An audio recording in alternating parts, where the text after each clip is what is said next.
Bonjour à toutes, bonjour à tous. Bienvenue sur les Sentiers du Réel. Aujourd'hui, on va parler de plein de choses avec Peter Knight. Peter Knight qui est auteur autodidacte, qui a déjà écrit Le secret des envahisseurs et sa suite, Le dossier secret des envahisseurs, donc numéro 2, avec la préface de Roy Thines, donc l'acteur qui jouait dans David Vincent. En fait, il faut savoir que Peter Knight est passionné par beaucoup de choses, les ovnis, l'ufologie, le cas Adamski, la fameuse société Vril, créée par les nazis, bien entendu. Les comics aussi, je crois qu'il lit beaucoup de comics. Peter Knight, Alors, bonjour, comment vas-tu? Oui, ben, très bien. Bonjour à tout le monde. Bon, bonjour Alexis. Oui, oui, bonjour, bonjour Peter. Alors aujourd'hui, tu vas nous présenter, donc effectivement, tu vas nous parler de tes travaux de recherche. Ça fait combien de temps que tu recherches le fameux code Adamski?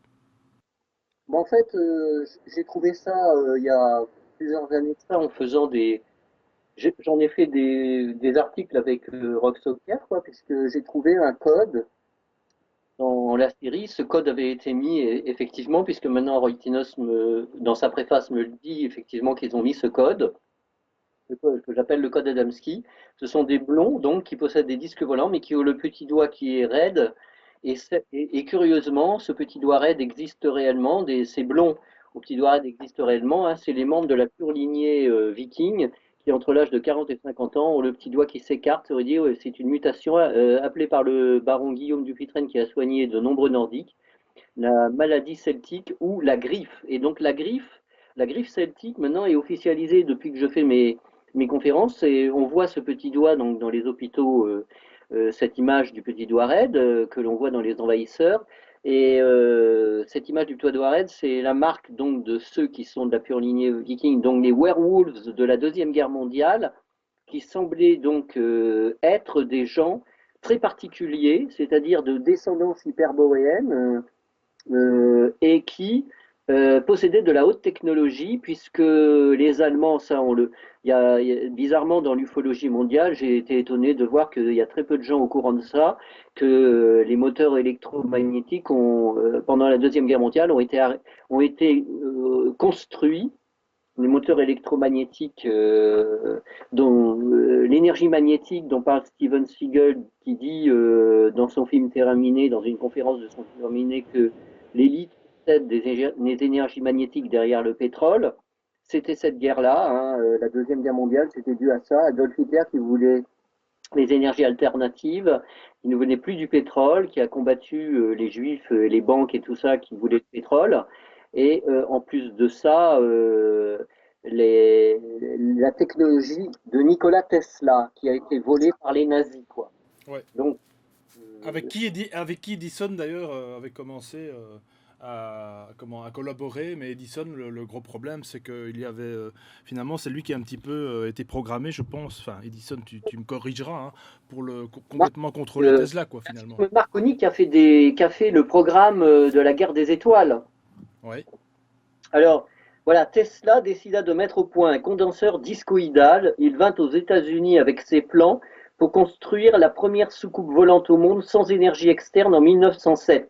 Il avait l'intention de la présenter à la Convention de Genève comme solution à la paix mondiale et pour l'accès à l'énergie libre. Les inventions de Tesla donc furent utilisées par les nazis pour construire les Foo Fighters électromagnétiques, quoi, ces engins luminescents qui ont suivi les avions. Et il y en avait qui mesuraient ça pouvait mesurer de 60 cm de diamètre jusqu'à des centaines de mètres de longueur. Les Foo Fighters, c'est à mettre dans tout ce fratras. Donc là, plein de gens ont dit ah mais c'est des extraterrestres, ça y est on en va. Non, pas du tout. Il faut comprendre qu'une civilisation qui évolue atteint la connaissance de l'énergie magnétique terrestre. La Terre est une masse d'énergie électromagnétique. Ça, les gouvernements le savent parfaitement. La guerre tacite des ondes, c'est ça. ARP, c'est ça. Et donc, depuis la Deuxième Guerre mondiale que les nazis ont fait ces études-là, depuis qu'ils ont fait ces études-là, ça a été repris dans des laboratoires, ça a été repris dans des bases secrètes comme celle d'Holoman, la zone 51, etc. Mais c'est affiché extraterrestre. Comme ça, ils sont hors la loi, mais peuvent faire ce qu'ils veulent, enlever des gens dans des disques volants pour les manipulations génétiques, etc. Donc là, On parle d'une multidimensionnalité, comme Jim Urtak en parle et comme John Maynard en parle, mais cette multidimensionnalité-là est fait partie de la guerre secrète dont parle David Vincent dans les épisodes, du code Adamski, donc du fait que une fois que ces consortiums liés à la Reichsbank pendant la Deuxième Guerre mondiale ont transité l'or de Belgique jusqu'en Suisse, donc la Suisse a obtenu ça, et ensuite ça a été envoyé en Floride, il y a eu une mafia de l'énergie libre de Nikola Tesla, dont son disque volant, qui est réapparu en 1952 au Desert Center avec à bord un blond qui s'est dit vénusien. Pourquoi vénusien? Pourquoi s'est-il dit tout de suite vénusien? Enfin, bref, d'une certaine manière, c'est une sorte de fantasme New Age. Pourquoi? Parce que si toi, par exemple, tu as les plans du condensateur discoïdal de Tesla avec ses bobines interconnectées électromagnétiques, à flux magnétique, tu vas pouvoir t'envoler sur la Lune en 1 heure, quoi. Donc ça veut dire que le cadastre, les consortiums pétroliers qui t'interdisent de parler de ça et qui t'interdisent de devenir toi-même électromagnétique dans ton corps, multidimensionnel, voire multidimensionnel, générant un champ, un super champ, tu peux devenir quasiment immortel et te régénérer. Donc en fait, tu n'as pas le droit de parler de cette guérison-là. La police viendra te chercher, le cadastre t'enfermera, Hmm. les gouvernements t'enfermeront, ils diront que tu es un fou. Oui, parce qu'il Bon, y a, il y a- il y a eu quand alors même, il il y a eu faut. quand même des travaux de médecine, justement, qui vont dans ce sens-là, hein. Ça, on en reparlera tantôt, si tu veux. Oui, oui, mais si toi, physiquement, là, tu vas aller sur Mars avec la panoplie de Tesla électromagnétique, ses bobines et tout ça, une fois que tu as l'engin, il va falloir que quand tu atterriras à Place de la Concorde, tu sois passé pour un extraterrestre. Sinon, tu seras, et même malgré ça, tu serais pourchassé quand même. Mais pour pas que tu te fasses prendre, tu dois te faire passer pour un extraterrestre. Tu dis que tu es vénusien, martien, etc. Alors les gens, ils se posent plus de questions. Voilà ce qui se passe sur notre monde à l'heure actuelle. L'homme, Mais donc, avec ce que tu dis, ça veut dire qu'il n'y a aucun extraterrestre parmi nous, alors c'est ça que tu veux dire? les extraterrestres, là maintenant, j'ai tellement mûri avec ça que j'en ai plus rien à faire du côté extérieur de la chose ou Ouais. interdimensionnel de la Mhm, chose. mhm. L'interdimensionnalité d'une planète, elle est reconnue dans le sens des grands maîtres anciens, Sri Aurobindo et d'autres depuis longtemps, Vivekananda, Ramakrishna, tout ce que tu veux. Cette interdimensionnalité-là, je ne me pose pas la question, c'est normal. Il y a une interdimensionnalité et j'ai découvert où elle était située principalement maintenant dans mon D'accord. deuxième tome. Donc elle est située, on le verra en plus dans mon troisième tome, mais là, cette interdimensionnalité du New Age n'est pas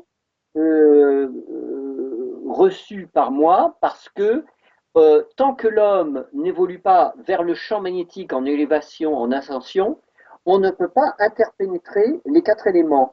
Pour interpénétrer les 4 éléments, il faut avoir conscience qu'on est un être de conscience, c'est-à-dire un être transformable C'est ça. avec sa chrysalide.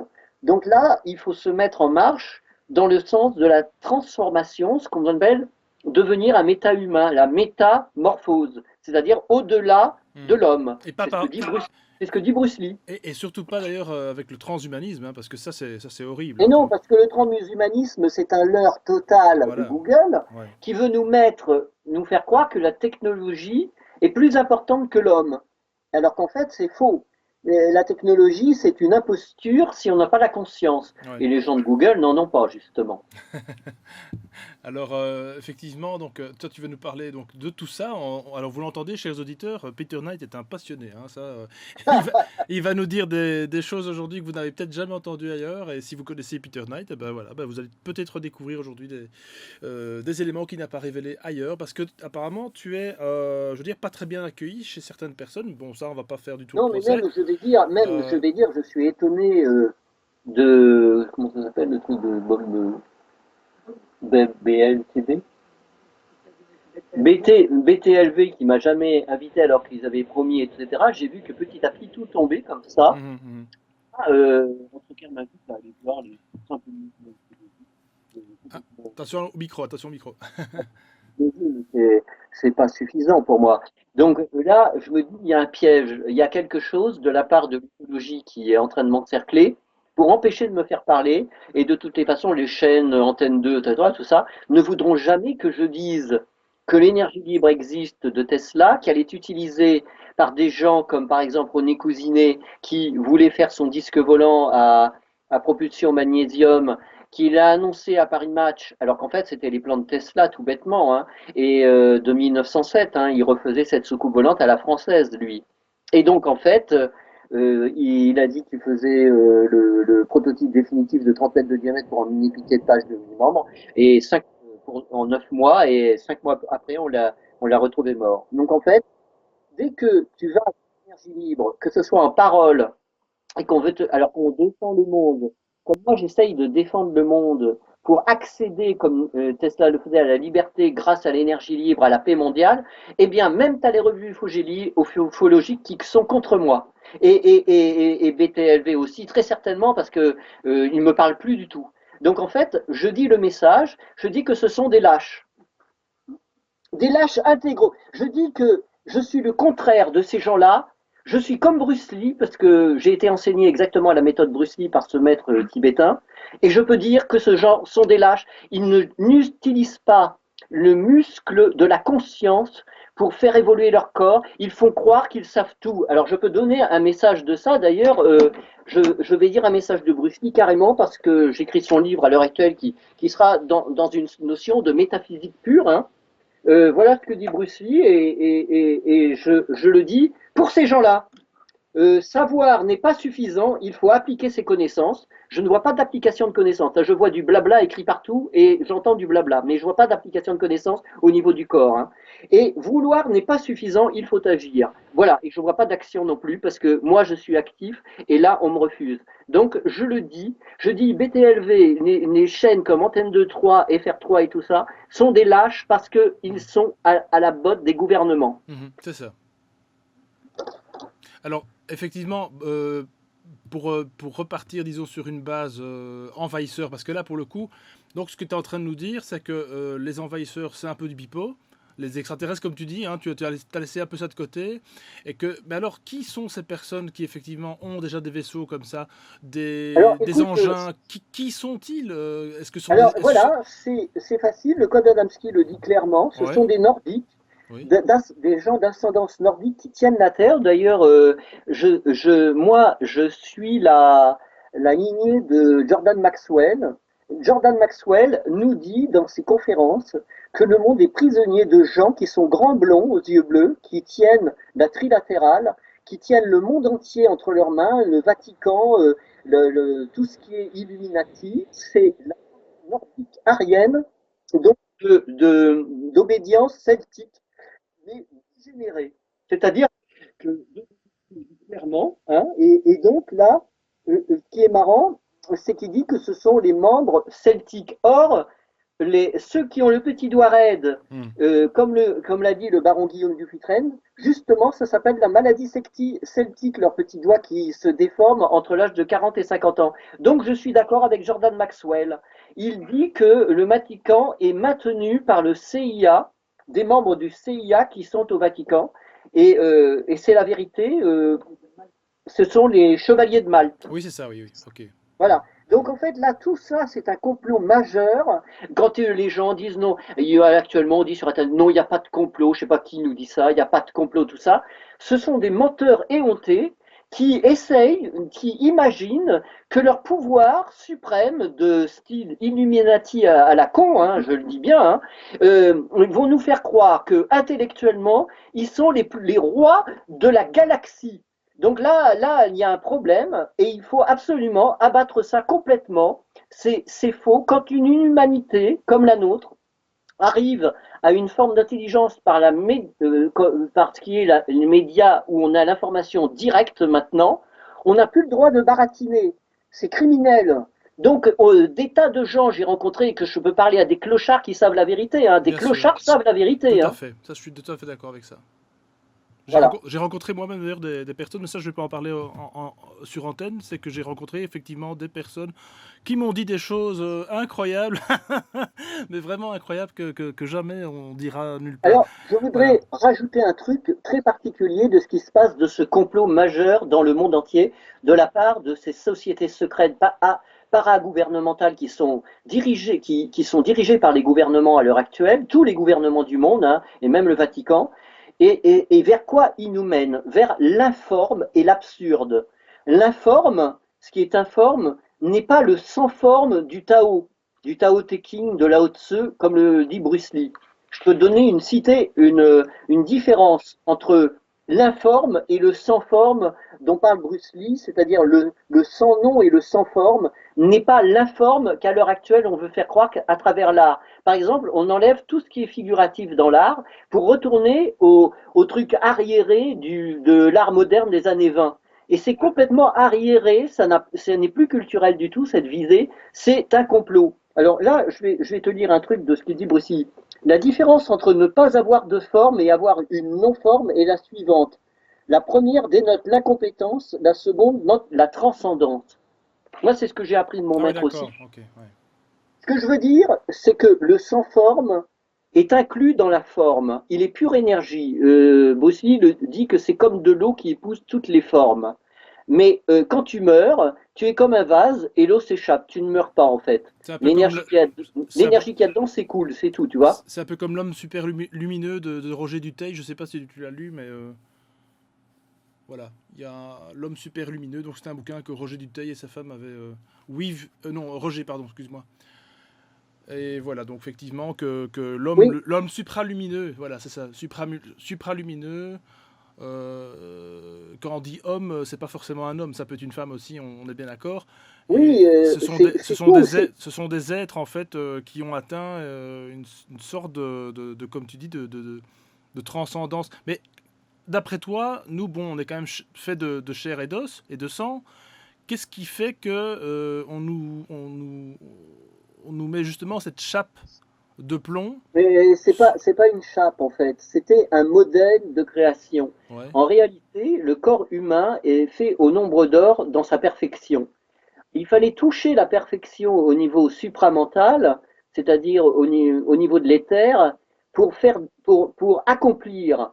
C'est-à-dire le problème, c'est que nos yeux ne sont comme que des caméras. La conscience voit beaucoup plus loin. La conscience entend, c'est grâce à la conscience qu'on entend avec nos oreilles et qu'on voit avec nos yeux. C'est pas l'inverse. Donc en fait, cette conscience fait qu'on voit avec nos yeux et qu'on voit avec nos oreilles. C'est une coïncidence de tous les éléments mis en jeu dans la création sur un terrain particulier qui se projette à l'extérieur. Donc il fallait que le sans forme habite la forme pour manier cette forme et la transformer. Alors ça c'était ce que nous apprend Bruce Lee dans son Tao du Jeet Kune Do pour atteindre l'illumination. Donc l'illumination, voilà ce que c'est. Nous sommes, Lao Tzu disait qu'on est qu'une maison est faite du vide qu'il y a entre les murs. C'est pour parler de la vacuité, mais en même temps de l'essence même de l'être à travers cette vacuité, c'est-à-dire l'infini. L'infini qui cohabiterait avec le fini, c'est-à-dire le yin et le yang, quoi. Donc, faire cohabiter l'infini avec le fini est un prodige qui fait que toute masse par la conscience décryptant l'infini, devient un autre matériau. C'est exactement le carbone qui, par compression, va devenir du diamant. Et comme je le dis toujours dans mes conférences, le morceau de charbon qui devient du diamant, c'est un prodige par supercompression. Donc, je dis ça. Pourquoi? Parce que ça nous montre l'alchimie des éléments qui fait que la matière finie peut devenir lumière et diamant dans le langage des oiseaux, dans la langue des oiseaux au niveau des mythes nordiques, c'est Dieu amant, quoi. C'est-à-dire que là, on devient le joyau d'une création qu'on n'avait pas imaginée, puisqu'il fallait en ressortir quelque chose par une chrysalide que l'on représente à l'état latent, mais qu'on n'a pas mise en marche.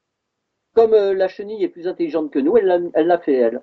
Mais nous, on est complètement idiots, parce qu'on pense qu'à l'argent, et on pense à notre petit état de mortels suffisant.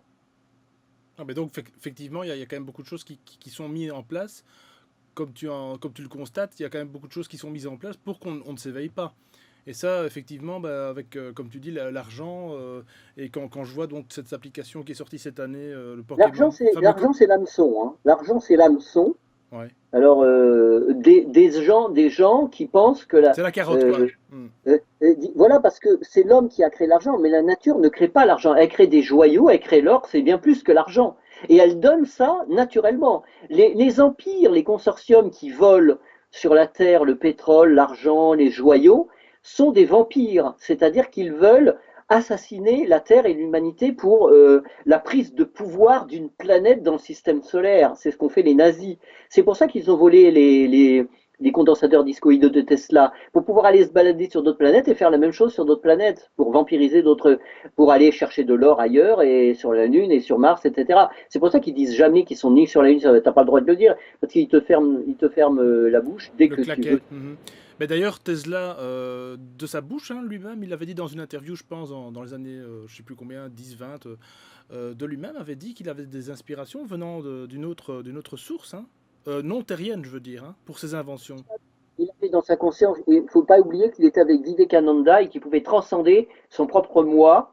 Donc Vivekananda lui donnait des informations, hein, des anciennes races, même peut-être oubliées, hein, des races dont on n'a aucune idée. Et donc il a pu reconstruire les armes atlantes, c'est-à-dire tout ce qui était à base du cristal, qui pouvait faire trembler la terre, qui pouvait. Et lui, il a créé des tremblements de terre avec des armes qu'on voit dans les envahisseurs, comme par exemple dans les envahisseurs, il y a un épisode qui s'appelle La vallée des ombres, où on voit un camion, où on voit des armes secrètes qui font trembler la terre. Et dans un autre épisode qui s'appelle Inquisition, on voit une parabole avec un cristal. Ça existe vraiment. Ça devait éliminer la vie sur Terre dans cet épisode.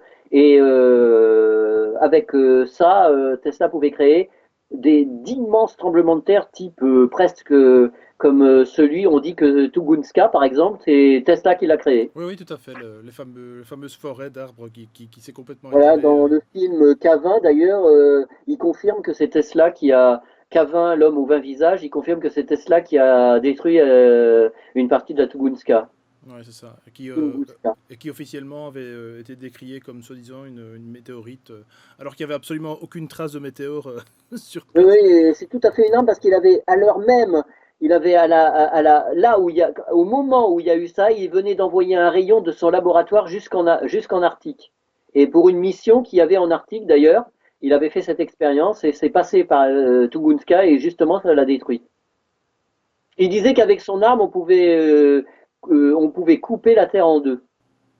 Alors finalement, si on part de ce constat, de ces super armes, de ces super pouvoirs finalement, aux mains de dangereuses personnes, Criminel, finalement à l'heure actuelle. des complètement fous, des fous en fait, hein, ce sont des fous au C'est pouvoir. ça, c'est Mais en ce moment, pour, ils veulent nous emmener à l'apocalypse de l'Atlantide, là. Mais pour quelle raison crois-tu, toi, à ton avis, ou d'après tes recherches, voudrait-il finalement détruire une société qui est quand même assez âgée, si on en croit en tout cas l'histoire officielle, on est bien d'accord.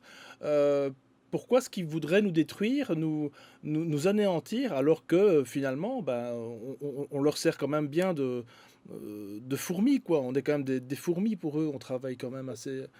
Tu Ils en sont comprends? arrivés à l'ordre mondial des planètes unies, des planètes confédérées qu'ils ont dans l'espace. Alors maintenant, la Terre, ils la veulent d'une certaine façon maintenant. Ok. Donc leur banque, là, leur banque, ça ne suffit plus par rapport à la superpopulation qu'ils ont créée, puisque si on avait eu dès les années 30 les énergies Tesla, on serait déjà nous-mêmes habitants d'autres planètes, Ok. avec Mhm. un disque volant, avec l'antigravité, nos ceintures antigravité, nos engins volants. On serait déjà sur Vénus, Mars, on serait déjà une colonie utilisant l'énergie libre gratuite pour tout le Et monde. autonome, Mais voilà. puisqu'ils n'ont pas voulu le partage, ils nous ont coincés dans une société d'hyperconsommation envahie de fumée de voitures, de pollution, d'irradiation atomique, Électromagnétique, etc. ouais, tout à fait, oui. Donc ils veulent nous éliminer carrément maintenant. Parce que c'est pas suffisant pour leur banque, le nombre qu'on est, on ne peut plus, et puis eux, ils ne pensent qu'à l'argent. Donc en fait, ce sont des gens délétères, des vampires, si tu veux. Et David Vincent, enfin Roy Tinos, qui a joué le rôle de David Vincent, il nous a téléphoné l'autre fois, et il a dit qu'il savait parfaitement que les envahisseurs existaient. Et il D'accord. avait quasiment la preuve, quoi. Il voulait faire un film avec moi, donc dans ce sens-là. Mais moi, j'ai carrément imaginé un film pour le public qui soit aussi agréable à regarder, c'est-à-dire quelque chose d'assez proche d'un film d'aventure, en même temps, mais allégorique, c'est-à-dire où on a, c'est pourquoi d'ailleurs je l'ai appelé les pions humains du jeu d'échecs de Mars, parce que nous sommes vraiment des pions humains et on est dirigé depuis Mars. La véritable planète capitale de cet empire noir à l'heure actuelle, c'est bien Mars maintenant. D'ailleurs, il y a deux régions qui sont très étranges. La région du mont Olympe, donc le mont Olympe qui est entouré d'une étrange ceinture de 6 kilomètres qui fait de hauteur et et qui ressemble à quelque chose d'artificiel dont les experts ont parlé. Et ensuite, le dôme de Tarsis, qui a été dit par le professeur Opic sur Paris Match, que c'était artificiel aussi et qu'il pourrait y a très bien y avoir un peuple dedans. Et ce n'est pas la première fois, puisque, comment il s'appelle, le russe, je l'ai marqué dans mon livre, c'est Shlovsky ou un truc comme ça, Ok. qui Mhm. dit que, qui dit que Mars, le Phobos est complètement creux, hein, il est fait en duranium, et les traces qui ont été découvertes d'ailleurs sur Mars, après avoir été photographiées par la sonde Voyager, ils ont retrouvé des nouvelles traces, comme si quelqu'un, et il y a une aile delta qui avait été vue, comme si quelqu'un vivait sur Mars. Donc là, curieusement, il y a le mot Olympe. Or, nous, on n'a pas de nom générique. La Terre est une Terre, la Lune est une Lune et le Soleil est un Soleil. Ils n'ont pas de nom comme Aldébaran ou d'autres planètes. Nous, le vrai nom commence à Mars. Et les noms qui sont sur les planètes, des autres planètes à partir de Mars, Mercure, Vénus, tout ça, c'est les noms des 12 dieux de l'Olympe. Ok. Donc, il se passe un complot où on nous a fait perdre notre mémoire parce que la Terre doit avoir un nom très ancien, hein, du type sumérien, mais peut-être même d'avant. Et donc là, on n'a pas de nom. C'est une Terre, c'est une Lune et c'est un Soleil. Alors Ça veut dire que tu si on ne disais retrouve pas le justement, nom, tu disais justement en antenne hier, hein, Peter, que la Terre avait certainement un nom, mais qui est tellement, disons, enfoui dans les méandres de l'histoire qu'on le retrouvera peut-être jamais. Bon, tu vas me dire à la non limite, mais c'est pas normal. C'est pas normal qu'il y ait un nom Mars, Vénus, tout ça, et que nous, ça commence qu'à Mars, quoi. C'est pas normal. Et là, il y a vraiment un complot. Et donc, ce que je veux dire, c'est que le fait qu'on ait vu que, je crois que c'est Aldrin qui a parlé, ou Collins, je ne sais plus, qui a parlé du monolithe qu'il y avait sur Mars. Or, le monolithe, on le trouve dans 2009 d'Odyssée de l'espace, mais sur Phobos, c'est sur Phobos et sur Mars qu'on a trouvé ce même monolithe, hein, une espèce de parallélépipède très haut, dont celui sur Mars ressemble comment on appelle ça là, à un obélisque. Et tout droit. Et donc on voit son ombre. Il est dans mon deuxième tome, hein, celui-là. ok, Et donc là, j'ai écrit, je peux te citer ce que j'ai écrit. oui, oui, tout à fait, Je suis un peu comme Bernard Pivot, mais je fais mon propre truc, hein.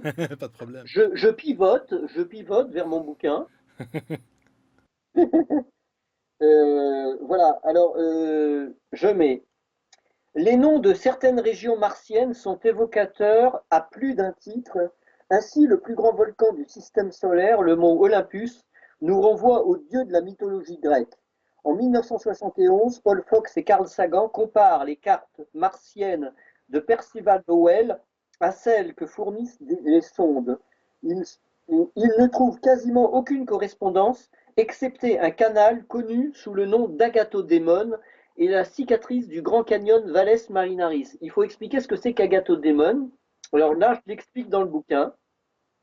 Curieux phénomène de synchronicité puisque l'agathodémon est, selon l'ancien philosophe grec Sankoniaton, une énergie nommée par les anciens le serpent mystérieux, servant à propulser les antiques chars des dieux appelés Vimana. Il ne s'agit pas du serpent à venin, de la vipère ou de la couleuvre, mais d'une sorte de serpent lumineux voguant dans les nues, vrombissant et rapide comme l'éclair. Il appartient à la matière ignée en ce qu'il y a de lui une vitesse que rien ne peut surpasser à cause de son souffle. Philon n'a pas compris le sens que Sankoniaton donnait au serpent au souffle vrombissement, puissant qui le propulsait dans les airs à une vitesse que rien ne peut surpasser à cause de son souffle. Il donne la sérénité qu'il veut aux hélices qu'il décrit dans sa marche. Bon, ça a été dit il y a 4000 ans. Donc, il y a donc une connexion évidente entre le canal martien appelé Agathodémon et l'étrange renflement de Tarsis décrit par les confrères du professeur Opic comme étant vraisemblablement artificielle, située près de la colossale faille équatoriale de Valles Marineris générée par le mont Olympe. On peut donc conclure que les noms des régions de Mars représentent un cryptogramme qui, une fois ouvert, nous apprend que les chars des dieux, évoquant l'antique science de l'énergie vrile agathodémon serpent volant, étaient pilotés par des êtres surnaturels, vraisemblablement des pharaons plusieurs fois millénaires. Et là, justement, on vient de découvrir sur Internet des grands sièges de pierre qui Mhm. ont été photographiés sur Mars. Tiens. Alors, je dis que l'historien Manéthon, dans sa célèbre histoire d'Égypte, parle des Chemsou-Or, les compagnons d'Horus venus du ciel, qui ont envahi le pays des milliers d'années avant que ne se développent les premières dynasties.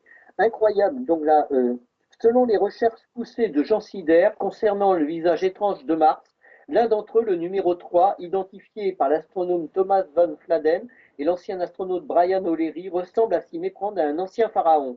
Il est donc fortement probable que les anciens pharaons de Mars ont traversé l'œil du vortex d'Hélix et d'Amon-Ra, manœuvrant leurs vaisseaux au travers des spires mercurielles de l'Agathodémon, depuis les pentes désertiques du mont Olympe martien, pour bâtir les temples montagnes d'Égypte, à l'image des colossales pyramides martiennes et de son visage sphinx, érigé dans le désert marmoréen de Tidelia Mansae, au fond de la mer pétrifiée d'Acidalium.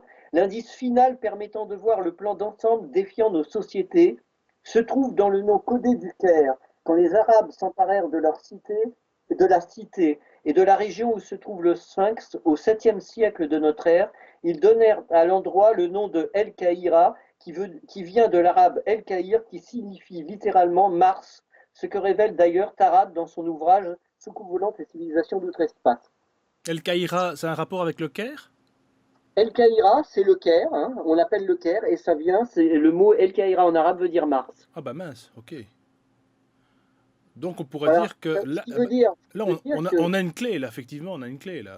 ah bah oui, là, parce que pourquoi un canal s'appelle-t-il l'énergie vrile des anciens Vimana sur Mars, Agathodémon? Pourquoi? Ah ah. Alors, tu crois qu'effectivement, comme certains chercheurs l'ont décrit, prouvé avec certaines théories, hein, je ne sais plus le nom, je mettrai de toute façon un lien, euh, est-ce que vraiment la Terre serait un reflet par rapport à Mars, un miroir? Est-ce que ce serait... Moi, non? je pense que c'est une planète sœur où il y a eu il y a eu une forme de vie extraordinaire sur Mars par une énergie particulière qui est ensuite venue sur Terre pour enseigner les hommes. Et donc, pour moi, tous ces gens-là, ce qu'on appelle les 12 dieux de l'Olympe, tout ça, existent réellement en tant qu'êtres humains et sont en arrière-plan des gouvernements, dirigent l'humanité, puisque dans mon premier tome, je parle dans le livre de... Alors, je ne me rappelle plus comment il s'appelle. Comment il s'appelle le livre où il est expliqué que un des membres de la loge de la Rose-Croix est allé à Izmir sous des souterrains et ils ont vu une table immense avec des fauteuils. Hum. Donc, oui, Raymond Bernard, celui de la Grande Loge, qui ont vu. Donc ça, c'est... Comment il s'appelle cet auteur-là qui a écrit? Bon, ça fait Tu me rien. le mettras en lien de toute façon, oui. Ils ont vu une table avec des fauteuils, 12 fauteuils, et le 13e, c'était un fauteuil géant. Je pense que les 12 dieux d'Olympe président à la destinée humaine et sont des géants. C'est ça. C'est ce qui d'ailleurs est repris dans certaines aussi, certaines, alors pas des légendes, mais justement, on est en train de tomber sur des grands squelettes géants aussi également. Bon là, ça reste Ça. peut-être effectivement, mais on parle effectivement d'une trace de géants sur Terre, hein, donc Voilà, c'est Serge Hutin, j'avais oublié le nom, c'est Serge ouais, tout à Hutin fait. Ok, je qui connais. s'appelle du roi du monde, de monde souterrain au roi du monde. Dans ce livre, il parle de ça. Tout à fait. Bon. Qu'est-ce qui va se passer et à quoi ça conduit? Si on ouvre ces codes, on comprend que notre civilisation s'est reposée par personne interposée sur un système de vie factice au niveau gouvernemental. D'ailleurs, elle le dit très bien, Viviane Forester, elle dit que les politiques continuent de perdurer une forme de gouvernement fantôme qui n'existe plus depuis longtemps. Et pourquoi ça? Parce que les sociétés secrètes qui sont en arrière-plan veulent le pouvoir et se font la guerre entre sociétés secrètes, c'est-à-dire que là, ils veulent, avec les milliardaires, établir un monde matérialiste sans qu'il y ait Dieu en soi. C'est-à-dire que là, c'est une autre guerre, la guerre que j'appelle la guerre de l'id, pour empêcher de devenir méta-humain. C'est-à-dire que tout ce qui serait de la puissance de l'énergie libre à travers le corps serait complètement détourné par cet empire, ces différents consortiums depuis la Suisse jusqu'aux États-Unis, ces banques qui ont vécu largement grâce à la Reichsbank et qui continuent de vivre selon une forme de nazisme caché, administratif, de surveillance et d'éducation complètement en dehors de la plaque au niveau de la nature. C'est-à-dire que ça serait un peu, oui, non, nous, on dirait le peuple, nous n'avons pas besoin d'éducation, comme disait Pink Floyd dans son opéra là, Oui, oui. hein, The Wall. C'est-à-dire, nous n'avons pas besoin d'éducation, on est de la chair à canon, etc. C'est ce qu'ils disent eux. Donc là, c'est exactement ça. C'est-à-dire que quand on va dévoiler qui est le mythique démon, ça sera nos gouvernements, comme l'avait dit euh, celui qui a écrit Nos amis les hommes de l'espace, qui disait qu'il y a actuellement sur la Terre un groupe anti-dieu. D'ailleurs, un groupe anti-dieu qui possède une super technologie pour dominer l'humanité. C'est ce qui est dit dans le troisième film de Mission Impossible avec Tom Cruise. Justement, il est question d'un homme qui va dire il existe un groupe anti-dieu qui nous domine.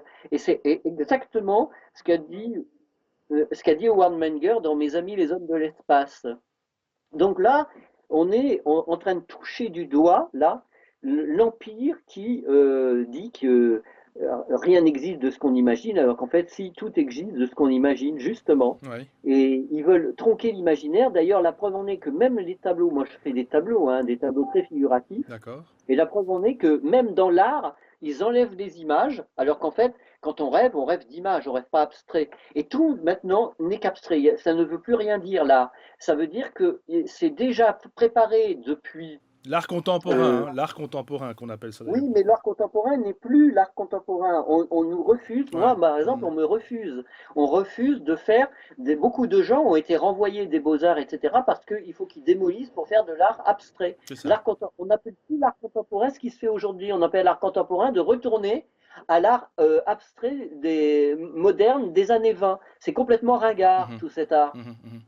C'est vraiment Picasso qui savait très très bien dessiner, on le sait très bien, hein, dans les archives de Picasso, c'est ce type-là a dessiné comme tout le monde à Oui, l'académie. Même Et Dali, hein. Dali aussi, bah oui, d'ailleurs il faut passer par ça avant de, soi-disant, de faire de l'art moderne et contemporain. Et ils sont des menteurs dans les galeries, mentent Ouais, absolument ouais. à leur.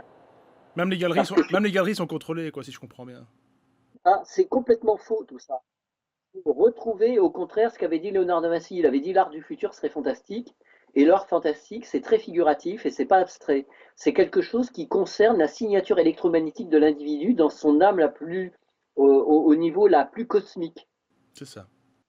Donc on n'a pas à interdire l'art dans ce genre-là. Et là, c'est énormément, il y a énormément de complots dans l'univers de la culture. Donc l'éducation est morte et c'est inventé de pure pièce, c'est-à-dire que un enfant n'a pas à appartenir à un monde de l'éducation qui n'est pas l'élévation. C'est ça, exactement. Mais en fait, heureusement, d'ailleurs, pour les galeries d'art, heureusement qu'il y a quand même des petites galeries qui, ci et là, en France, en Belgique, un peu partout, essayent tant bien que mal de percer. Moi, je vais voir plus tard parce que je te montrerai l'art que je fais. Tu dois le savoir d'ailleurs.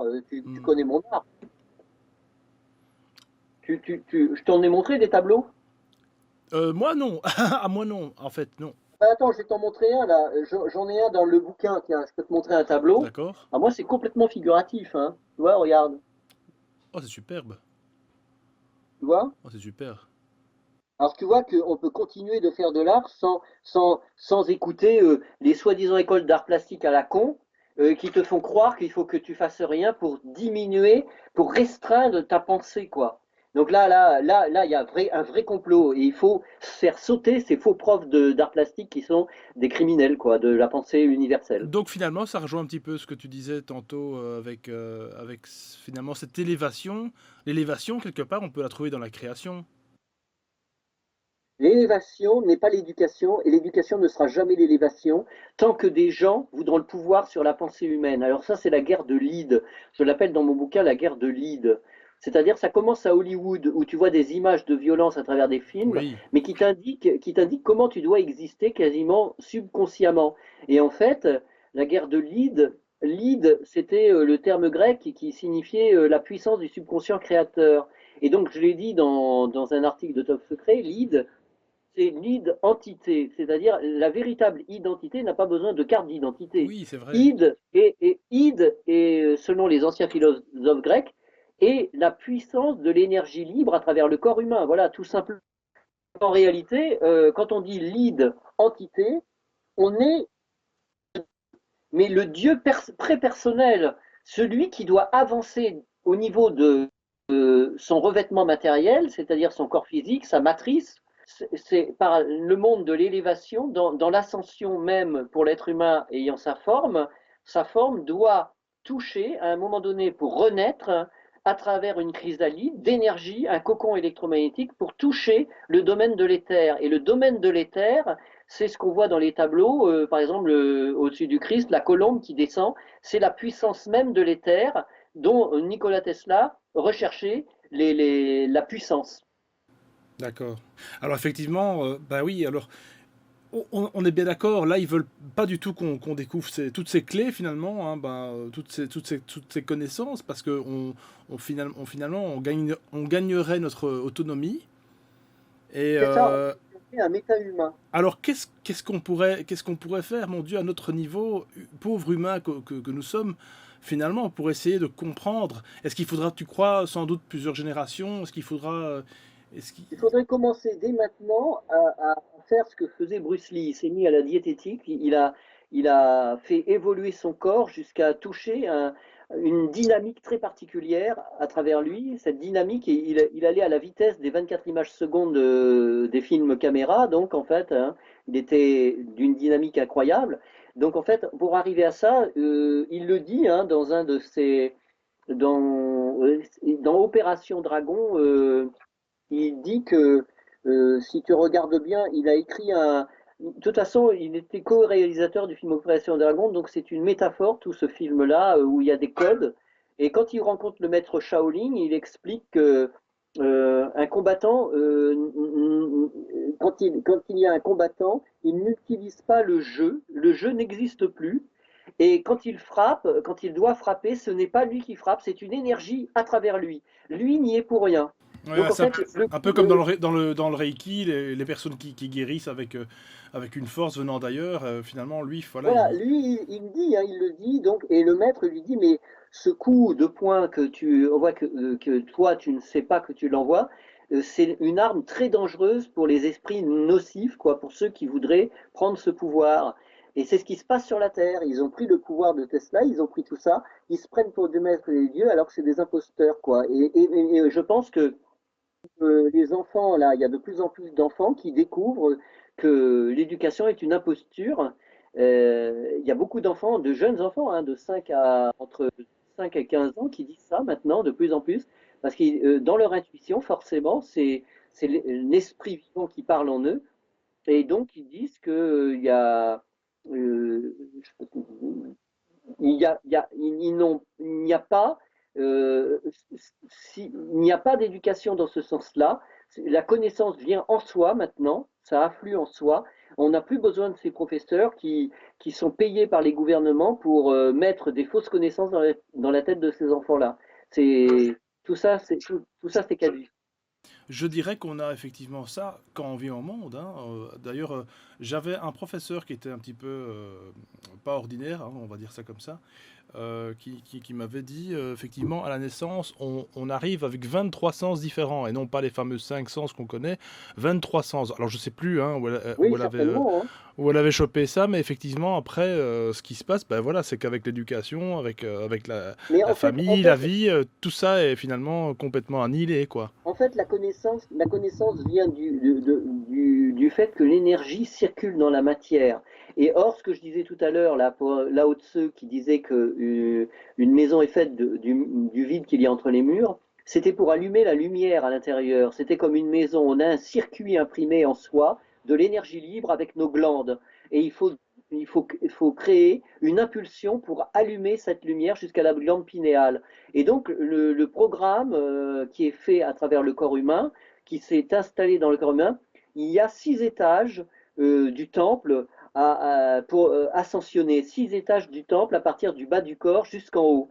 Et pour arriver au septième, qui est le temps du repos, c'est-à-dire Hélios, l'homme lumière, celui qui a illuminé sa maison, qui est faite du vide qu'il y a entre les murs par l'énergie libre affluant à l'intérieur, et un circuit imprimé est fabriqué naturellement pour ça, c'est-à-dire pour cet effet-là. Donc là, on a le temple fait au nombre d'or, c'est le corps avec l'esprit. C'est-à-dire l'esprit, lui, est le souffle. D'ailleurs, au Vatican, ça a été changé, je ne sais pas quel concile, on a changé le mot souffle à esprit pour plus qu'on reconnaisse que le souffle fait partie de la puissance de ce qu'on appelle de la puissance de la terre. Le vent, donc c'est pour ça que le Christ dit le vent souffle. Quand Nicodème lui demande comment peut-on renaître, il lui répond le vent souffle où il veut et tu entends sa voix mais tu ne sais pas d'où il vient, où il va. Ainsi, de tout natif du souffle dans le véritable langage araméen. Hein. C'est pas, il dit pas ainsi de tout homme né de l'esprit, ici il dit de tout homme né du souffle. Donc là, ça veut dire que le contrôle du souffle est très puissant dans le sens pour allumer cette lumière. Donc là, il faut comprendre que en 6 jours, il y a la création, mais 6 jours veut dire Our, c'est lumière, Our. On a 6 lumières dans le corps, ici, là, maintenant, au niveau phénoménal, on doit allumer une charge électromagnétique en soi et qui traverse ces 6 points de Our, de lumière. C'est-à-dire Our veut dire lumière. Alors après on a dit jour ou Your, etc. Et là, il faut remonter jusqu'à l'illumination. C'est ça le jour du repos, c'est-à-dire Sunday, le dimanche. Alors lundi, c'est la lune. C'est la lune, c'est alchimique. Mars, c'est la puissance d'incarnation de la méta-humanité. On a Mars, Mercure, c'est la puissance de la vélocité, c'est-à-dire le vif argent. Jupiter, c'est l'électromagnétisme, le corps électromagnétique qui change la matrice corporelle. Vénus, c'est par la puissance de l'amour, c'est-à-dire c'est l'âme qui est lumière. Et Saturne, c'est l'histoire de la transcendance du temps, c'est-à-dire Saturne, le seigneur des anneaux.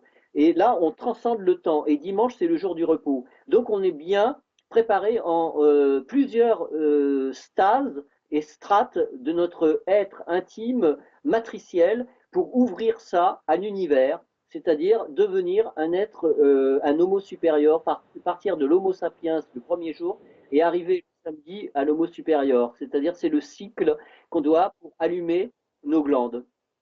Ouais, parce que effectivement, on entendait ci et là dans certaines revues scientifiques, etc., que l'homme n'évoluerait plus, ou en tout cas, au pire, régresserait, involuerait, en fait. Ça, c'est, je crois, toutes des conditions pour empêcher finalement d'aller voir un peu plus loin que l'horizon, quoi.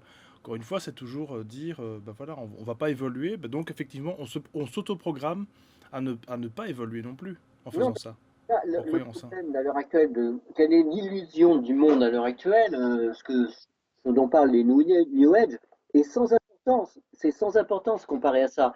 Si par exemple on parle de la Terre plate, par exemple, aujourd'hui la Terre, non mais même, aujourd'hui la Terre plate, c'est un problème dans le sens où il y a encore manipulation mentale. Pourquoi? Parce on sait précisément depuis les temps anciens, depuis ce que même on dit les Hopis, hein, les Indiens, etc., hein, et d'autres encore, hein, des chercheurs comme, je ne me rappelle plus son nom, Bernard Eveldsman, non, je ne sais plus lequel, c'est que en fait, la Terre est une masse formidable d'énergie électromagnétique qui a un rapport avec le système circulatoire de l'énergie imprimée électromagnétique en soi. Alors si on parle de la Terre plate, on ne fait plus référence à ça. Mentalement, on est dévié. C'est pour ça qu'il faut faire très attention à ce qui est dit à l'heure actuelle dans tout ce qui est New Age, une cabale noire qui n'est pas celle de Papus, hein, de Papus.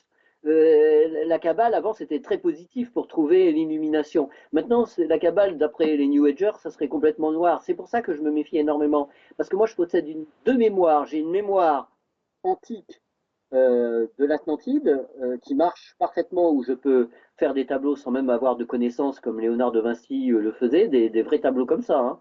Et une autre mémoire cellulaire qui est imprimée en moi de savoir comment, hors éducation, on représente l'être vivant à l'état sublime, quoi. Donc là, le reste, on n'en a rien à cirer que la Terre soit carrée, blanche, rouge, verte, jaune, plate, Bien voilà. sûr, bien sûr, voilà.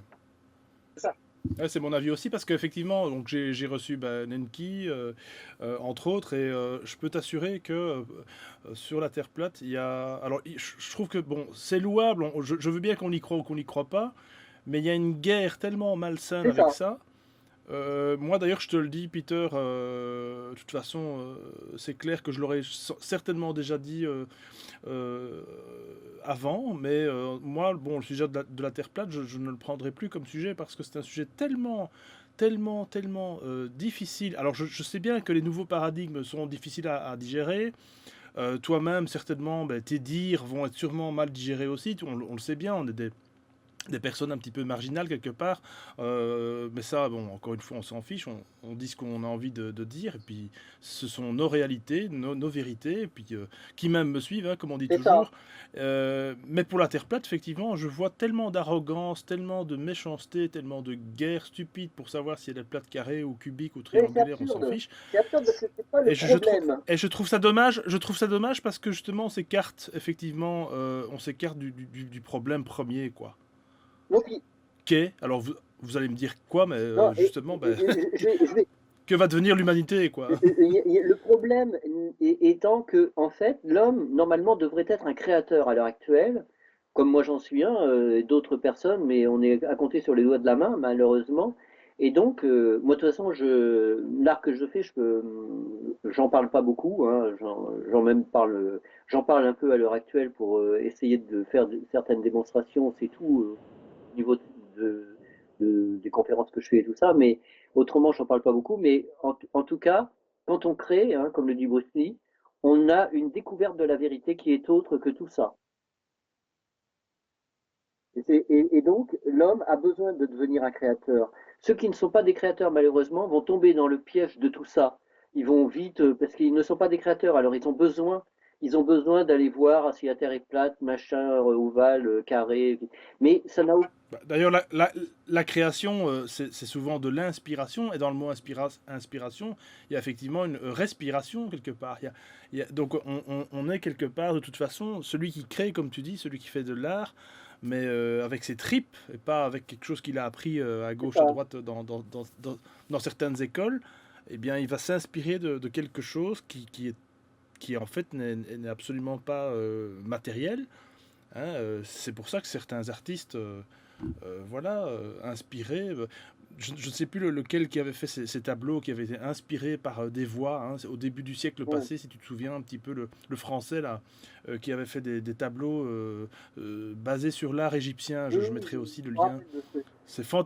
C'est fantastique. Le type, il faisait des tableaux de plus d'un mètre, 2 mètres de hauteur, et il est quand même mort finalement pauvre pour finir. Donc, Ouais.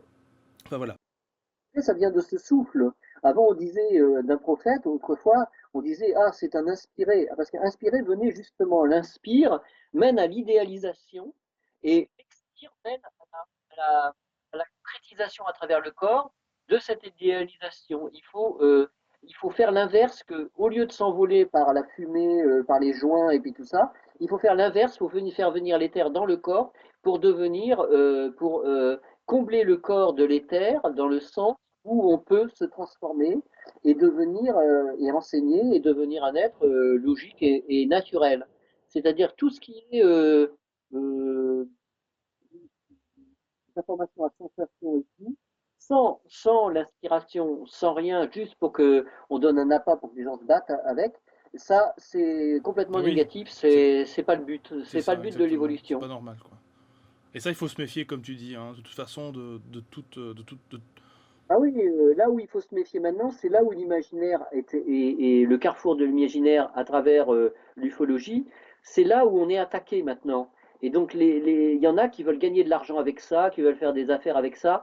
Donc, ils utilisent l'ide des gens pour le retourner contre eux et pour donner des informations qui servent strictement quasiment à rien, juste pour, comme des gourous, C'est diriger les ça, gens. exactement. Ouais.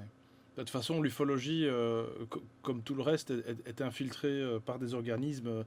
C'est clair, voilà, on les citera pas ici. Il y en a Mais qui font des affaires avec ça parce qu'ils pensent qu'à ça, à avoir de l'argent et ils ne pensent pas au côté humain. Et en pensant pas au côté humain, ils vont nous parler d'entités noires qui vont bloquer. Parce que comme ça, ils bloquent les gens et ils ont le pouvoir sur eux.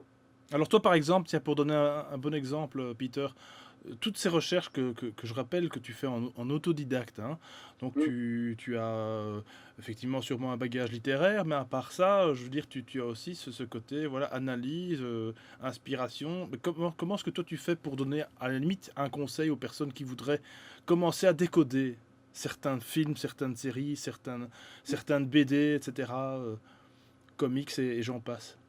Est-ce que Alors, tu, tu veux dire, répète la question. Donc en fait la question c'est comment est-ce que les gens pourraient s'inspirer, essayer de décoder par eux-mêmes pour les personnes qui ne savent pas forcément le faire. Est-ce qu'il y a une technique selon toi Oui, il y a une euh, technique. Oui, il y a une pour- technique. En fait, il faut voir un plan d'ensemble avant tout. C'est-à-dire que le plan d'ensemble de se poser des questions de ce qui a été fait ou créé et pourquoi. C'est-à-dire, même ne serait-ce qu'une petite bande dessinée, n'importe laquelle. Bon, moi, j'ai parlé de Thunder Agent, j'ai parlé des comics des Quatre Fantastiques, j'ai parlé. Mais les bandes dessinées que j'ai des années 60 où il y a des scénarios dedans te parlent de choses techniques au niveau scientifique qui n'étaient pas à l'époque connues mais qui sont dignes des références de Nikola Tesla. Donc là, je me suis posé des questions. C'est-à-dire que je me dis, mais ce personnage, Stanley, d'ailleurs, qui s'appelle Stanley Lieber, hein, qui est un Allemand, donc ce n'est pas un hasard non plus, hein, et qui nous parle de la femme invisible qui s'appelle Sue Storm. Et Storm veut dire tempête, hein, orage, enfin Storm, et Sue veut dire Suzanne ou un truc comme ça. Et je veux dire, rien que dans les SS, c'est-à-dire ça fait les deux éclairs d'Odin, elle n'a rien à voir avec les nazis de 39-45, mais ça a à voir quand même, comme Silver Surfer, avec sa puissance qu'il a phénoménale, ça fait SS aussi. Euh, Stephen Strange, ça fait SS aussi. Donc tout ça, c'est la multiplication de l'énergie électromagnétique à travers le corps humain. Donc on a aussi les agents tonnerres. Les agents tonnerres, donc la ceinture dont le contacté vénusien Joachim Rabelou parle, justement dit qu'un vénusien possède une ceinture, un ceinturon, et d'un petit déclic, il peut générer autour de son corps donc ça c'était en 2005 dans une revue qui s'appelait Stargate. Mais curieusement, ça existait dans un comic américain de 1966. Hein. On voit le gars qui s'appelle Leonard Brun, il travaille pour l'ONU, c'est un agent secret pour des armes électromagnétiques à énergie libre. Et justement, il a cette ceinture dont parle en 2005 Joachim Rabelou. Donc là, je me posais des tas de questions et je me dis, tout n'est que code dans nos civilisations et que rien n'est un hasard, que ça nous prévient ce qui est en train de se passer en arrière-plan, que la fiction est la réalité notre propre réalité n'est qu'une fiction organisée par un empire qui, lui, crée des paravents, style, il se cache derrière des gouvernements, on les veut pas. On sait que c'est des grands blonds petits doigts raides maintenant, mais avant, on ne le savait pas. Jusqu'à moi, on ne le savait pas, jusqu'à ce que je découvre le code Adamski. Si, Jordan Maxwell en parlait, mais il en parlait d'une manière assez effacée. Il disait que cette ligue druidique, de toutes ces sociétés secrètes druidiques, mais maintenant on peut même mieux dire encore les choses, puisqu'on les voit dans les envahisseurs pilotés volant. J'ai ensuite analysé la situation, puisqu'il avait fait son plan en 1907, Nikola Tesla, qu'ils ont tout repris, et donc le blond qui arrive à Desert Center devant Georges Adamski, c'est bien un de ces membres de cette société secrète occulte d'obédience nazie qui a atterri à Desert Center en 52. Pourquoi faire? Pourquoi devant 6 témoins et qu'il fallait absolument qu'ils aillent signer un, un, un rapport au commissariat? Parce qu'il fallait mettre que, comme ils étaient hors la loi, ces blonds, ils avaient les énergies Tesla, mais ils ne savaient pas comment faire depuis 1945 pour imposer. dictat, disons, d'une manière détournée, mais d'une autre façon qui ressemble pas à un dictat, fallait paraître comme des anges dans le ciel. Et ça, c'est dit dans l'épisode Le Prophète, un épisode codé des envahisseurs. C'est que comment faire?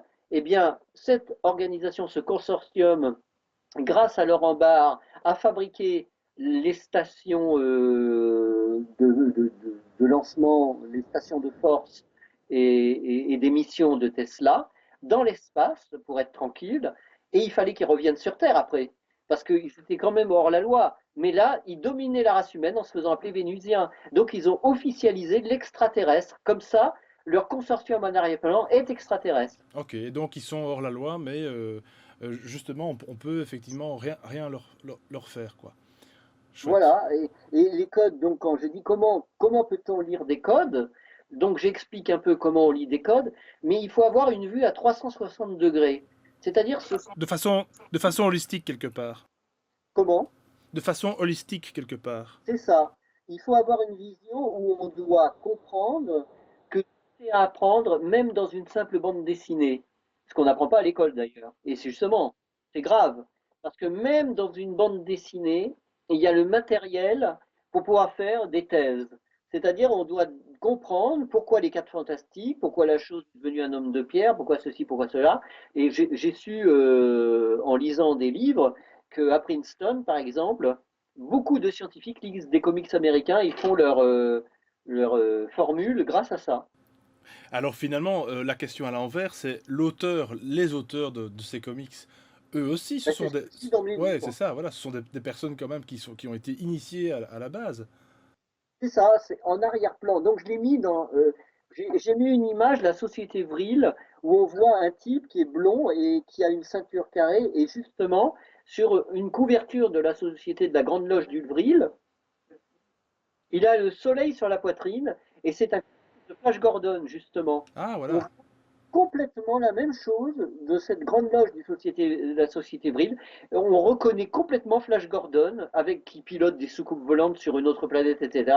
Et là, c'est incroyable qu'il l'ait mis sur un opuscule de la société Vril, mais ils n'ont pas mis Flash Gordon, ils ont mis un homme à eux, un grand blond, etc. Mais on reconnaît avec le soleil sur la poitrine ce qu'a Flash Gordon, jusqu'à la ceinture, la forme de la ceinture, qui est exactement celle de Flash Gordon. Donc là, on voit vraiment les codes qui existent et qui sont mis à disposition des enfants dans le sens où ils seront formatés et ils ne verront pas qu'en fait leur éducation sera à travers les bandes dessinées mis d'une certaine façon pour occulter finalement le côté réel, croire que c'est que de la science-fiction. Tout à fait.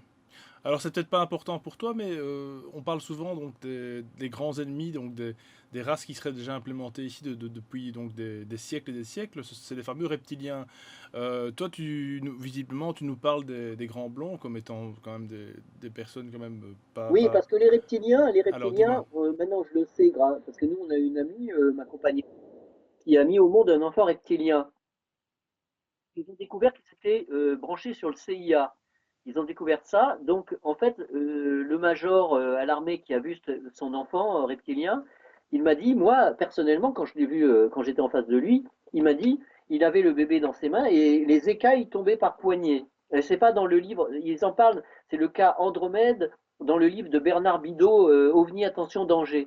Mais là, moi, il m'a dit des choses qu'il n'y a pas dans le livre de Bernard Bidot. Et là, j'ai tout de suite compris que l'armée, qui est en arrière-plan une forme de l'armée d'obédience nazie encore, malheureusement, hein, c'est pourtant la vérité, c'est pas du tout extraterrestre. Comme ça, quand on dit ils se font passer pour des extraterrestres, c'est très malin, parce que ceux qui sont enlevés dans des triangles ou dans des disques volants de type Tesla, si on dit que c'est extraterrestre, il n'y a pas d'enquête. Il ne peut pas y avoir d'enquête. Si on savait que c'était eux, en arrière-plan, une branche de l'armée du complexe militaro-industriel qui enlève des gens et qui est d'obédience nazie pour fabriquer des manipulations génétiques comme le faisaient les nazis, ça serait grave, on les rechercherait. Donc là, comme il n'y a pas de commission d'enquête, tout le monde est tranquille. Ah, il se fait enlever par des extraterrestres. La fille, elle s'est fait manipuler génétiquement, mais elle s'est fait enlever par des extraterrestres. Voilà. Et voilà la connerie dans quoi on est à l'heure actuelle dans l'ufologie mondiale. C'est-à-dire que les ufologues, je serais un peu comme comment on appelle ça, ceux qui ont un masque là, je serais comme un Anonymous à visage découvert où je dirais, Voilà. L'ufologie à l'heure actuelle, l'ufologie à l'heure actuelle crédite le côté extraterrestre pour cacher, en fait, un super consortium d'obédience nazie sur la Terre, comme l'a dit Howard Menger en 1940 dans le livre au sujet des extraterrestres, Mes amis, les hommes de l'espace, qu'il existe un consortium à l'heure actuelle manipulant l'humanité, qui serait au centre de la Terre, sur Mars, et qui manipule depuis des millénaires toute l'humanité par téléinfluence. D'ailleurs, le bras droit d'Hitler qui s'est rendu, hein, Rudolf Hess, avait donc effectivement une photo de la Lune dans sa cellule, hein, puisque quand il s'est Oui, rendu, on le voit, il y a une photo célèbre pour ça, pour ceux qui ne connaissent pas, je mets de toute façon la photo, Rudolf Hess qui effectivement montre la Lune, hein, comme quoi apparemment... oui, ils étaient obsédés par la Lune et ils devaient même avoir une technologie, à mon avis, pour déjà y c'est aller. ça, exact. Donc là, les fameux RFZ-2 qui pouvaient s'éjecter hors de l'atmosphère terrestre. Donc ça, c'était totalement des engins de Tesla. Comme l'OVNI qu'a vu Adamski, c'était un engin de Tesla, puisqu'il ressemble complètement au plan de Tesla. D'ailleurs, on a découvert un autre plan des turbines de Tesla où des gens sont dedans, avec un casque et tout. Et c'est vraiment des engins qu'on a vus déjà voler dans le ciel, que les gens ont cru que c'était des extraterrestres. C'est comme un dessin de Léonard de Vinci, le dessin de Tesla. C'est même signé Tesla à la base. Je pourrais te l'envoyer si tu veux le dessin. D'accord, oui, je veux bien. Il est sur Internet, hein. Ça s'appelle comment? Ouais, je te donnerai l'adresse où on t'enverra C'est l'image. gentil, Et oui. alors, c'est édifiant à regarder, hein. C'est un ovni carrément où il y a une personne dedans, hein. Et c'est signé Tesla, hein. C'est d'ailleurs le même engin que j'ai mis dans mon livre, mais là, c'est des engins plus des sortes de dômes, enfin oblongues, Oui. où tu as la femme et l'homme dedans, hein, et c'est pas croyable de voir ça. Et ils ont des casques et tout, ils volent là-dedans, hein. Donc là, non, mais là, la turbine Tesla, quoi. La turbine Tesla, c'est comme la turbine Schauberger, où Himmler avait demandé à Schauberger de faire des sous-marins volants. Le seul sous-marin volant que tu as dans les séries codées américaines, c'est Voyage au fond des mers, où ils ont un sous-marin volant, l'amiral Nelson. D'accord. Peter, effectivement, tu voudrais nous parler donc de la fameuse Thunderville. Alors, c'est quoi ça, la Thunderville? Donc la Thunderville, c'est, je te dis, une association culturelle, euh, et Thunderville fait partie intégrante du plan d'édification pour une nouvelle humanité au pouvoir cosmique. Pour promouvoir l'art visionnaire du fantastique, de la science-fiction à caractère prophétique pour un retour à l'âge d'or par l'utilisation de l'énergie libre menant à une civilisation interplanétaire. Voilà ce que c'est que le plan pour essayer disons, de décoller Oui. ce qui est important, c'est l'idéal et pas ce que nous fourrent dans la tête ces gouvernements délétères à l'heure actuelle qui cherchent l'argent, l'or, pour devenir des rois sur les peuples pauvres, quoi. Donc là, maintenant, il faut devenir tous des euros ou des méta-humains pour lutter contre une fausse société, comme le dit Viviane Forester dans son Horreur économique, là, dans son ouvrage. Et maintenant, il faut absolument être le garant de la nature et des choses de valeur pour une éducation humanitaire dans ce qu'on appellerait ce qu'on appelle l'homme divin, parce que il existe un homme divin. C'est finalement Thoth, ces êtres anciens ont démontré par leur art et la manière dont ils faisaient des architectures qu'ils étaient euh, volumétriques, c'est-à-dire leur conscience était volumétrique. Aujourd'hui, la conscience est plate, c'est l'intellect.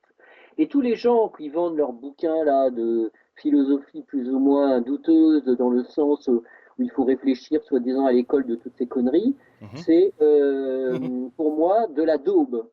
C'est-à-dire la plupart des bouquins qu'on voit à la FNAC, par exemple, c'est juste pour détourner, et n'importe quelle petite histoire, c'est franc-maçonnique tout ça. D'ailleurs, la FNAC, c'est franc-maçonnique, tout le monde le sait, hein. On le sait maintenant. Mais là, il faut absolument changer d'air, et changer d'air, c'est-à-dire d'air par rapport à eux, et R-E-E-R-E aussi. C'est-à-dire que là, c'est pas ces gens-là qui vont nous aider, qui vont sauver la Terre, hein. Ils veulent chercher de l'argent, leur notoriété, comme dirait Doc Savage, là, dans les comics américains. Donc là, on doit maintenant réédifier un empire à partir de l'idéal Et donc, c'est ce qu'avait dit le Christ, mais quand on parle du Christ, il faut parler de la gnose. C'est Mhm. ce savoir perdu ancien, on doit absolument le retrouver. Donc, les monuments qui ont été créés à cette époque, ce qu'on voit de Thoth, etc., toutes ces Mhm. civilisations fantastiques, c'est bien plus développé que nous au niveau architectural. Et c'est c'est grâce à l'état de conscience volumétrique, c'est-à-dire ce que je disais tout à l'heure, ce qui permet à 360 degrés de voir depuis le centre, donc qui est l'œil de la conscience et la trinité en soi, c'est-à-dire cette trinité qui est corps, âme et esprit, et que maintenant on cherche à dire que c'est corps, âme, mental ou corps, âme et rien du tout, etc. Beaucoup de gens se trompent complètement. Il faut garder les fruits des anciens pour dire la vérité, c'est-à-dire que on est édifié comme un temple, hein, comme Schweller de Leipzig l'avait dit. Tous les temples d'Égypte sont au nombre sont au corps, ressemblent au corps fait au nombre d'or. Et donc là, on doit retrouver cet état d'être divin. Donc, quand je dis divin, c'est la gnose, hein, c'est pas la religion factice du Vatican. Hein, la fausse foi, là, pour aduler un type il y a 2000 ans, alors que c'est soi-même qui devons représenter ça. Alors, ils nous traitent de pauvres pécheurs, tout ça, on se demande de quel droit. Et ces empires-là, décadents, qui veulent nous faire croire que le pape, c'est lui qui règne sur le monde, et puis que les présidents, c'est eux qui règnent sur le monde, sont une sorte de bandits, quoi. Ah, parce que n'oublions pas qu'il y a le pape noir aussi, hein. Enfin bon, Oui, ça on n'en parle jamais. Voilà. maintenant, moi je dis ça, je suis porte-parole de ces groupes-là, mais Non, non. maintenant, tout le monde sait que tout ça, c'est à daube, quoi. Alors, si tu veux, on va enchaîner sur ton prochain ouvrage. Alors, parce que là, il faut savoir aussi que tu édites uniquement tes bouquins bah, toi-même, parce qu'il n'y a pas beaucoup d'éditeurs qui... On n'est plus capable maintenant de faire ça. Et puis, je crois qu'il n'y a plus l'idéal de ça non plus, d'une certaine manière. Ben, la scène d'Orvril, c'est pour faire quelque chose dans le monde, dans le futur, parce que là où on va, là maintenant, où ils veulent nous emmener les politiques qui disent qu'il n'y a pas de complot, alors qu'en fait, ils font un énorme complot financier à l'heure actuelle et qui va nous faire sombrer et nous interdire de penser, de parler, pour qu'on devienne esclave de ces gens-là. C'est ça. Alors, oui, alors effectivement, bah, les esclaves, il y en a déjà quand même quelques-uns. On l'est un petit peu tous, moins inclus en tout cas, à la botte en tout cas de tout ce qui est marchand, marché, etc. Voilà, pour aller se nourrir, il faut encore que j'achète des choses au magasin. Malheureusement, voilà, il faudrait pouvoir devenir autonome, pouvoir se nourrir de façon saine, complètement bio. Bon, même si le Mm. bio, voilà, ça c'est un grand débat. Toutes ces choses en fait qui nous permettraient effectivement de... Moi, ça me fait penser à un film que je sais pas si tu l'as vu, je sais pas si les auditeurs l'ont vu. Ça s'appelle L'an 01. Non. Non du tout. Alors c'est de 71. Non, 01, c'était des livres, non? Alors moi, enfin, je connais juste le film. C'est un film français. C'est un film qui a été tourné avec des acteurs en devenir à l'époque. Il y avait Gérard Depardieu notamment. Et franchement, je te conseille de voir ce film parce que, si tu veux, c'est un. Alors, on va dire que c'est un peu de l'époque aussi. C'est assez politique aussi quelque part comme film, mais c'est intéressant. En fait, les gens arrêtent de travailler complètement. Ils arrêtent tout en fait. D'accord. Ils décident d'arrêter tout à une heure, d'ailleurs à 13 heures, hein, c'est symbolique aussi. Et ils arrêtent à 13 heures de bosser, hein. Les flics, les ouvriers, les employés, voilà. Tout le monde arrête en fait de bosser. Oui, ça me dit quelque chose, ce film. Et vraiment, c'est intéressant parce que là, on voit les gens reprendre leur autonomie. Alors on va dire, oui, ce serait impossible, complètement impossible de nos jours de faire ça. Ben, pourquoi est-ce qu'en 71, en 71, ils ont imaginé ce film, quoi. Donc voilà, c'est encore une possibilité. Voilà, ben, je le mettrai en lien. Franchement, ça vaut la peine, quoi. D'accord. Donc petit aparté, excuse-moi, hein, Peter, puisque j'aime bien aussi faire de temps en temps des liens avec, bah, avec ce que je vois, etc. C'est pas tellement compliqué, finalement, tout est sous nos yeux, hein. Bah oui, il faudrait arrêter, hein, tout ce qu'on fait, faudrait changer complètement tout, hein. Alors donc cette société, donc Thundervril, comme tu dis, euh, comment ça se passe? Comment est-ce qu'on peut... Alors, est-ce que c'est quoi? Est-ce qu'il faut s'adhérer? Pour l'instant, j'ai pas encore complètement ouvert ça. Là, D'accord, pour oui. l'instant, je m'occupe de publier les. Là, j'ai fait le livre de science-fiction, donc je m'occupe de ça. Et après, pour le scénario là, des envahisseurs, et puis après, je vais publier Bruce Lee. Et là, après, je vais m'occuper vraiment de savoir ce que je vais faire de ça D'accord. pour que des gens, qu'on soit ensemble, qu'on puisse faire quelque chose. Parce que là, ce que préparent les politiques, c'est complètement perverti contre les communautés. Oui, c'est clair, ouais. De toute façon, on le sait très bien, hein, sauver toute l'humanité, c'est pas possible. Il faut d'abord, je crois, sauver les gens qu'on aime, se sauver soi-même, et je pense qu'en se sauvant soi-même, on sauvera les autres finalement, quelque part.